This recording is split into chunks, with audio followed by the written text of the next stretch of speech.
මම පොලිස් ළමා හා කාන්තාකාරංශය අවුරුදු 21ක් එක දිගට වැඩ කරපු නිලධාරියෙක්. මම දැක්ක දවස ගානේ ළමයින්ට වෙච්ච අපරාධ. ඒ ළමයි පුතේ ජීවිතේ ජය ගන්න හිටපු ළමයි. හරි? දැනට අවුරුදු 10කට විතර ඉස්සෙල්ලා හාමුදුරනේ සිද්ධියක් මේක. මේ ළමයාගේ ගම හත්ත පිටිසර පුත්තලමේ. එයාගේ අම්මයි තාත්තයි දෙන්න කළු ගල් වලක කළු ගල් කඩන මිනිස්සු. ඒ ළමයාට උගන්නලා තනි ගෑනු ළමයා. බොහොම අමාරුවෙන් හාමුදුරනේ ශිෂ්‍යත්ව විභාගේ පාස් කරගත්තා. ශිෂ්‍යත්ව විභාගේ ලකුණු 180 ගාණක් ගත්තු මේ ගෑනු ළමයා. පුත්තලම දිස්ත්‍රික්කේ හත්ත පිටිසර අහගනින් ළමයි පුතේ. එයාගේ අම්මයි තාත්තයි දෙන්න කළු ගල් වලක කළු ගල් කඩන මිනිස්සු. කළු ගල් කඩලා මේ ළමයා ජීවත් කළේ. කෙල්ල ශිෂ්‍යත්ව විභාගේ ලකුණු 180කට වැඩිය ගත්තු ප්‍රීතියට ඒ ළමයාව කොළඹට එක්කගෙන ආවා පුතේ ලංකාවේ අංක 1 බාලිකා පාසලකට. ලංකාවේ අංක 1 බාලිකා පාසලකට ළමයාව දාලා ඒ අම්මයි තාත්තයි දෙන්න කළු ගල් වලක කළු ගල් කඩන මිනිස්සු. ඒ මිනිස්සුන්ට දැන් රස්සාවක් නැහැ. ඒ මිනිස්සු ඔය කොළඹ මුඩුක්කු ගයක් කුලියට ගත්තා. මුඩුක්කු ගයක් කියන්නේ පුතේ ටකරන් හැවිල්ලලා ලෑලි ගහපු ගයක්. ඒක වැස්සට යට වෙනවා. ඒක වැස්සට මඩ වෙනවා. ඒ මඩ වෙන හින්දා ඒ ගෙදෙට්ට ගෙනාවා. බූරු ඇඳක්. බූරු ඇඳක් කියන්නේ අකුලන දිගරින ඇඳක්. ඒ බූරු ඇඳ ගෙනාවේ හාමුදුරනේ අම්මා තාත්තට නිදියන්න නෙවෙයි. තමන්ගේ එකම දුවට නිදා ගන්න. හිතාගෙන ඉලඹලට දෙමව්පියෝ කරන තාලේ. බූරු ඇඳක් ගෙදෙට්ට ගෙනල්ලා.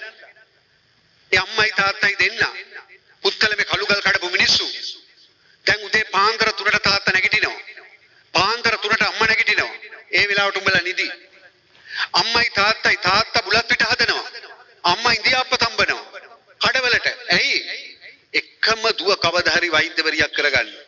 ඒක තමයි ඒගොල්ලන්ගේ හීනේ. කාලය ගෙවිලා ගියා. මේ දියණිය හොඳට ඉගෙන ගත්තා. හැමදාම පන්තියේ පළවෙනියා වුණා. ඇය ඕ ලෙවල් විභාගෙන් ඒ 9ක්ම ගත්තා. ඒ 9ක්ම ගත්තා.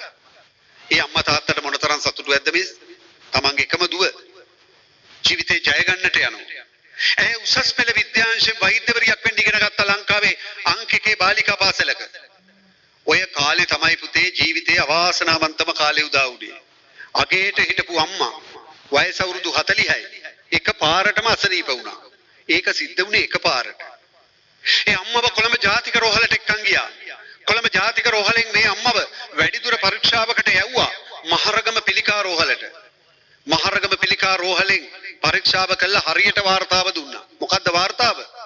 ඒ අම්මා තව උපරිම ජීවත් වෙන්නේ මාස 3යි. ඇයි?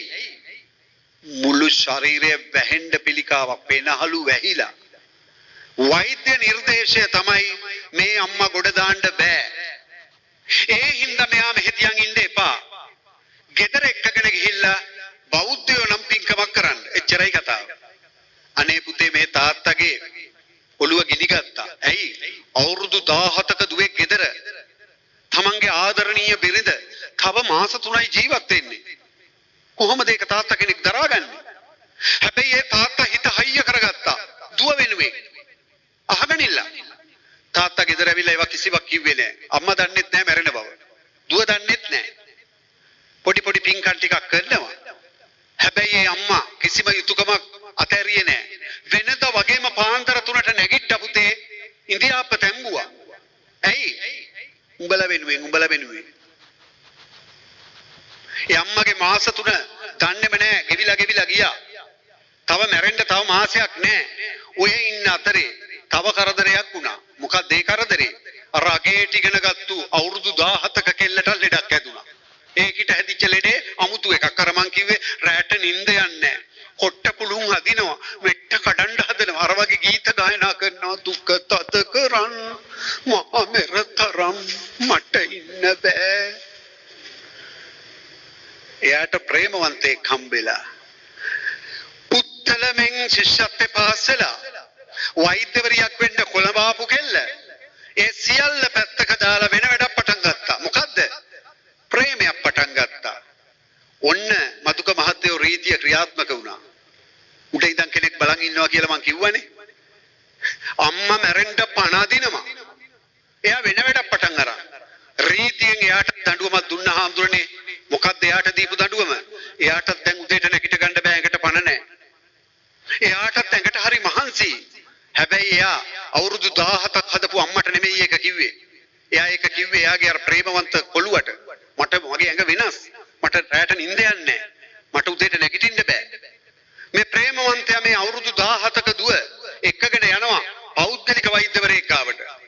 පෞද්ගලික වෛද්‍යවරයා හාමුදුරනේ පරීක්ෂණයක් කළා වාර්තාවක් දෙනවා. මගේ සුබ පැතුම්. ඔයා තාත්තා කෙනෙක් වෙන්න මේ යන්නේ. පුතේ ජීවිතේ විනාශ කරගත්තු ළමයි ගැන මේ කියන්නේ. වෛද්‍යවරියක් වෙන්න ඉගෙන ගත්තේ. ඔක්කොම පැත්තක දාලා දැන් වෙන විකාරයක් කළා. ඒකේ ප්‍රතිඵල භයානකයි. මේ ළමයා ඉකික ගහනවා. අනේ මට ගෙදර යන්න බෑ. කරන්න දෙයක් නෑ ඔයා යන්න. මේ ළමයා අඬ අඬ ගෙදර එනවා. ගෙදර ඇවිල්ලා අර බූරු ඇඳේ වැටිලා වහඬනකොට මැරෙන්න පණ අදින අම්මා ඉටින තියාර දෙකක් බිම දාගෙන මඩගොඩේ. ඒ අම්මට දැනෙනවා. ඒ අම්මා අතින් අල්ලලා අහනවා රත්තරන් පුතේ. ඇයි උඹ අඬන්නේ? උඹ දවල්ට කෑම කෑවේ නෑ. උඹේ මූණ වෙනස්. ඇයි පුතේ උඹ අඬන්නේ? ඒ ළමයා කියනවා ඒ ළමයාට වෙච්ච සියලුම දේවල් අම්මට. ඒ අම්මා කියනවා පුතේ උඹ කවදා හරි වෛද්‍යවරියක් වෙනවා මං හීනෙන් දැක්කා. අනේ රත්තරන් පුතේ තාත්තට මේක කියන්න එපා. තාත්තගේ පපුව පැලිලා මැරෙයි. එන්න කියපන් ඒ කොල්ලට. මම වැඩි කල ජීවත් වෙන එකක් නෑ. මම දන්නවා මම ළඟදී මැරෙයි. මැරෙන්න ඉස්සෙල්ලා මට ඒ කොල්ලගේ මූණ බලන්න ඕනේ එන්න කියපන්. අනේ මේ ගෑනු ළමයා ප්‍රේමවන්තයාට එන්න කියන්න ප්‍රේමවන්තයාට දුරකථන ඇමතුමක් ගන්නවා. ප්‍රේමවන්තයාට දුරකථන ඇමතුමක් ගන්නකොට ප්‍රේමවන්තයා දුරකථන වෙන ගෑනු කෙනෙකුට දීලා ඒක යන්න ගිහිල්ලා. එහා පැත්තේ හිටපු ගෑනු කෙනා කියනවා ග්‍රාහකයා ආවරණ කලාපය නිංගල්. කවුද ගෑනු කෙනෙක් ඉන්නවා?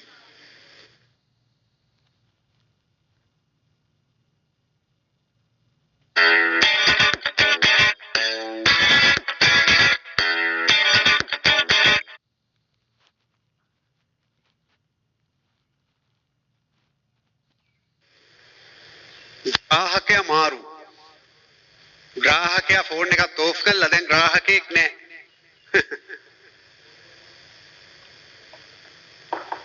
අහගනින් ළමයි පුතේ. පහුවදා උදේ බලනකොට අර වයස අවුරුදු 40ක් වෙච්ච අම්මා කොට්ටේ බදාගෙන මැරිලා. ඒ ළමයා එක එක ගහනවා රත්තරන් අම්මේ මාව දාලා යන්න එපා. ඔයා ඕනම වෙලාව මට. ඒ අම්මායි නැගිටින්නේ නැහැ පුතේ. බල මතක තියාගනින්න. බල ඔය දාන පාට ඔක්කොම දාන්නේ ඉන්නකම් විතරයි. ඒ අම්මායි නැගිටින්නේ නැහැ. අම්මගේ 7 දවසේ දානේ. තාත්තා මේක දැනගන්නවා. තාත්තට ඉවසන්න බෑ. ළමයාගේ පෙල්ලෙන් ඇදගෙන ගිහින් බිත්තිය හප්පනවා. උඹ තමයි අම්මා මැරුවේ. සති 4ක් වෙච්ච කලලය කුස තුල තිබිච්ච එතරම් නැතුව යනවා. තාත්තා කෙනෙකුට බෑ බන්දුවෙකුට එහෙම කරන්න මං තාත්තා කෙනෙක් දුවෙක් ඉන්න උඹලගේ වයසේ. උඹලට අපි පණ ඇරලා බං. හරි? ඒ තාත්තා ඒ ළමයාව අත් දෙකට අරගෙන කොළඹ පෞද්ගලික ස්පිරිතාලයකට ගිහිල්ලා අඬා වැටෙනවා. අනේ ડોක්ටර් මට මේ ළමයා සනීප කරලා දෙන්න. මට නැති වෙන්න දෙයක් නැහැ. මගේ නෝනා නැතිලා දවස් 7යි. මගේ දේපොළ ටික නැති වුණා. ඒව මට ඉවසන්න පුළුවන්. මට මගේ දුව නැතුව ඉන්න බෑ. එයා මට සනීප කරලා දෙන්න. එයා මට සනීප කරලා දුන්නොත් මං ඕගොල්ලන්ට මය ගාව තියෙනවා වකුගඩු දෙකක්. මං එකක් ඕගොල්ලන්ට දෙනවා. ඔන්න තාත්තලා උඹලට කරන තාලේ. වකුගඩු ගනු දෙනවා කෙසේ වෙතත් ළමයා සනීප වෙනවා හාමුදුරනේ. සනීප කරගෙන නීතිය පිළිසරණ ගන්න අපේ ආයතනයට එනවා. කරුමේ කියන්නේ නීතිය පිළිසරණ ඒගොල්ලන්ට දෙන්න බෑ. මොකද හේතුව ඒ ළමයාගේ වයස අවුරුදු 18 සම්පූර්ණ වෙන්න මාස 2යි තිබුණේ. 16ට වැඩි නම් කැමැත්තෙන් දෙයක් කරගත්තොත් ඒකට පොලිසිය එකතු වෙන්නේ නැහැ. කැමැත්තෙන් කරගත්තු දේවල් ඒගොල්ලෝම බේර ගන්න ඕනේ.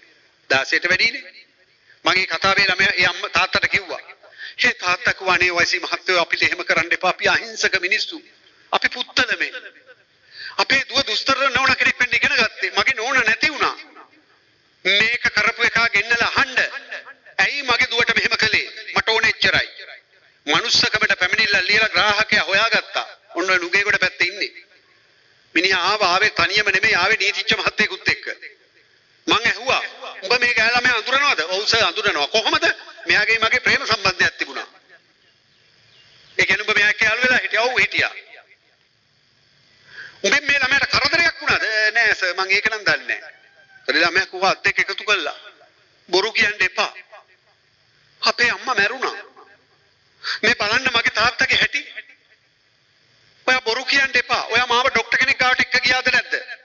ඇයි ඒ වාට ඔළුව කැක්කුමක් ඇදිලා. මං කෝ යකෝ උඹ මිනිස්සෙක්ද බං බලපන් මේ ළමයට මේ කරපු අපරාධෙ තිරිසම් වැඩක් උඹ කළේ. උඹට දැන් කරන්න තියෙන එකම දෙයයි මොකද්ද? මේ කෙල්ලගේ 18 සම්පූර්ණ වෙනවා තව මාස දෙකකින්. මේ පොතේ පොලිසිය ලියපන්. 18 සම්පූර්ණ වුණාට පස්සේ මම මේ ළමයාව බඳිනවා. ලියපන් පොතේ. ග්‍රාහකයෙක් වශයෙන් ලියා ගන්න මං කැමති මම මෙයා බඳින්න. මං කැමති ග්‍රාහකයා කැමති බඳින්න. ග්‍රාහකයා කැමති වුණාට අර ආපු නීතිච්ච මහත්තයා කැමති වුණේ නැහනේ. නීතිච්ච මහත්තයා අහනවා යකෝ උඹ කොහොමද යකෝ මේ ගෑන ළමයා බඳින්නේ? උඹ මේ ගෑන ළමයා බැන්දොත් උඹ බැඳපු ගෑණිටයි ළමයි දෙන්නටයි මොකද වෙන්නේ? ග්‍රාහකයා දරුවෝ දෙන්නෙක් ඉන්න තාත්තා කෙනෙක්. මම ඇස් දෙකෙන් දැක්කා. ඒ ළමයා පුටුවක් පෙරලගෙන ඇදගෙන වැටුනේ සිහි නැතුව. ඇදගෙන වැටුණා සිහි නැතුව. අනේ අර තාත්තා ආයෙ ගත්තා දුව වතට. රත්තරන් පුතේ මුළු ලෝකෙම දාලා ගියත් මේ තාත්තා උඹව දාලා යන්නේ නැහැ බං. මුළු ලෝකෙම දාලා ගියත් උඹව දාලා යන්නේ නැහැ මේ තාත්තා. වරෙන් යන්න. යන්